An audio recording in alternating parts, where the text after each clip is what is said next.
Welcome to VK पर्यटन class. आज हम लोग पढ़ते हैं मृदा का वर्गीकरण। इसके पहले भी पढ़ चुके हैं, इसके आगे आज देखते हैं क्या होता है। मृदा का वर्गीकरण पहाड़ी पर्वत या इसे हम क्या बोलते हैं, पेडमोंट जोन। इसे दो नाम से भी जानते हैं, पहाड़ी पर्वत बोले या पेडमोंट जोन बोले। किसी पर्वत या पर्वत श्रृंखला के तल वाला क्षेत्र, किसी पर्वत की जो श्रृंखला का जो तल वाला क्षेत्र होता है, जैसे हमारा ये पर्वत है, इसके जो श्रृंखला के ये जो तल वाला क्षेत्र है, इसी को हम क्या बोलते हैं, पहाड़ी पर्वत या पेडमोंट जोन इसी को बोलते हैं। जैसे कि उदाहरण हम देखते हैं, उदाहरण के लिए पश्चिमी घाट का पहाड़ी क्षेत्र अर्थात पश्चिमी घाट के तल वाला क्षेत्र, जो पश्चिमी घाट का जो तल वाला क्षेत्र है उसे ही हम क्या बोलते हैं, ये हमारा क्या है, पश्चिमी घाट का ये क्या है, तल वाला क्षेत्र है। इसी को पहाड़ी क्षेत्र अर्थात पश्चिमी घाट के तल वाला क्षेत्र भी कहते हैं। दक्कन का जाल किसे कहते हैं, प्रायद्वीपीय पठार का काली मृदा वाला क्षेत्र, जो हमारा प्रायद्वीपीय पठार का काली मृदा वाला क्षेत्र है उसी को हम क्या बोलते हैं, दक्कन का जाल। इसका निर्माण लावा मिट्टी के द्वारा हुआ है। हमारे इस दक्कन के जाल का निर्माण, जो हमारा विस्फोट होता है, जो प्लेटें आपस में टकराती हैं, तो जो विस्फोट हुआ, जो लावा निकला, उसी के कारण इसका निर्माण हुआ है। कपास की खेती के लिए उपयुक्त है ये जो दक्कन का जाल है। यहाँ पे कपास की खेती बहुत ज्यादा होती है। इस जैसे कि हमारे भारत का ये निचली भाग है, यहाँ पे क्या प्रायद्वीपीय भाग स्थित है। प्रायद्वीपीय भाग ये हमारा क्या है, काली मृदा का दक्कन क्षेत्र है।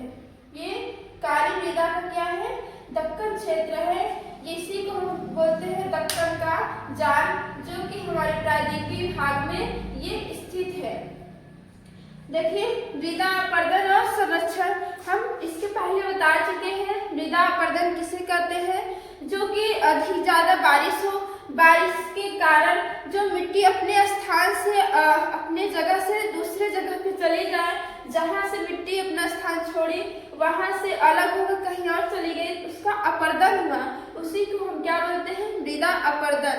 अपने स्थान से कहीं और चली गई बहकर मिट्टी बारिश के द्वारा, पानी से, उसी को बोलेंगे मृदा अपरदन। मृदा अपरदन के कारण क्या है, जैसे वनोन्मूलन। वनोन्मूलन का मतलब क्या है, वनों की कटाई, जैसे वनों की कटाई होती है, वनों की कटाई। अतिपशुचारण मतलब कि अधिक पशुओं द्वारा या गायों द्वारा चराया गया क्षेत्र को क्या बोलते हैं, अति पशुचारण। वो अपरदन के कारण हुए ना, वहाँ उस मिट्टी से पशुओं द्वारा जो घास चरी गई, वहां से जब पानी आया तो अगर घास अगर या कोई भी पेड़ पौधा अगर चला गया है तो वहां से मतलब कि मिट्टी जब बारिश होगी बहेगी, अपरदन होगा। वही अपरदन के कारण हुआ, पशुओं द्वारा गायों द्वारा चराए गए क्षेत्र। प्राकृतिक तत्व, जैसे प्राकृतिक तत्व हमारा क्या है, जैसे पवन, हिमनद और जल। हिमनद जैसे बर्फ, ये हमारे प्राकृतिक तत्व है। ये यहाँ से जब पवन है, जो हिमनद और जल है, ये इसी के कारण हमारे अपरदन होता है। खेती के गलत तरीके जैसे हम करेंगे वहाँ भी हमारा अपरदन है। अपरदन की वजह से अच्छी खेती नहीं होती। अपरदन के कारण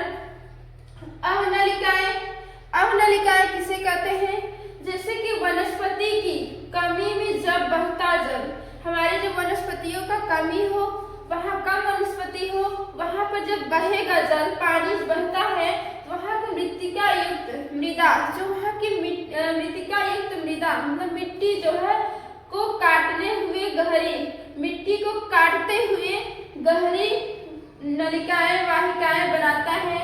जैसे कि हमारी ये क्या होगी, मिट्टी, यहाँ से जब वनस्पति की कमी है, वहां से जब जल ऐसे बहता आएगा तो हमारे क्या, यहाँ से बहने की वजह से हमारी ये क्या वाहिकाएं बनाता है।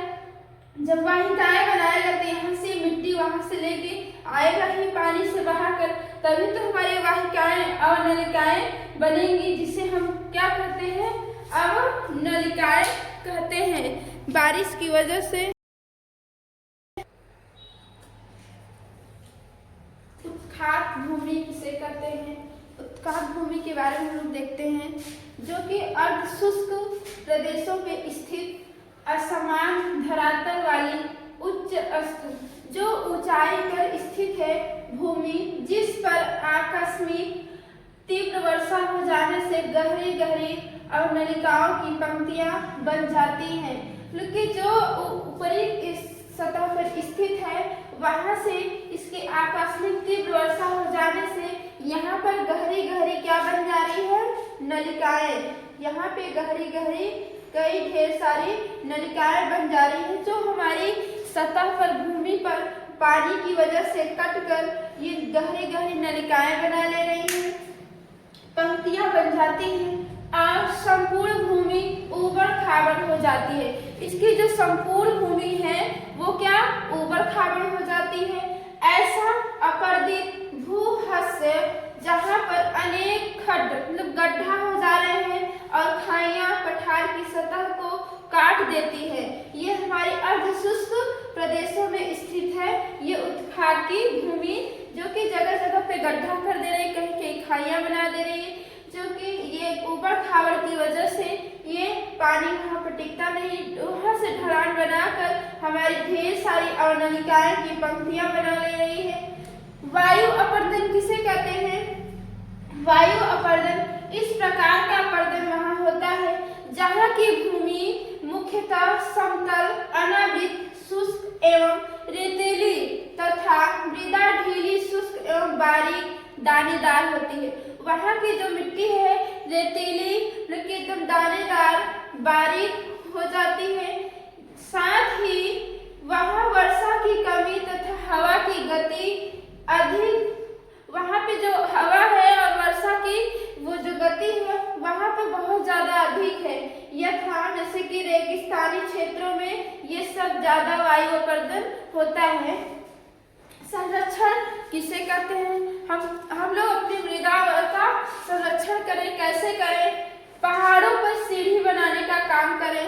जो हमारे पहाड़ी क्षेत्र है वहाँ पर हम अगर खेती करें तो सीढ़ी बनाएं, सीढ़ी बनाकर खेती करें। यहाँ अगर हम सीढ़ी बनाकर खेती करेंगे तो यहाँ पे हमारे मृदा अपरदन की होने से बचेगा, मृदा अपरदन नहीं होगा।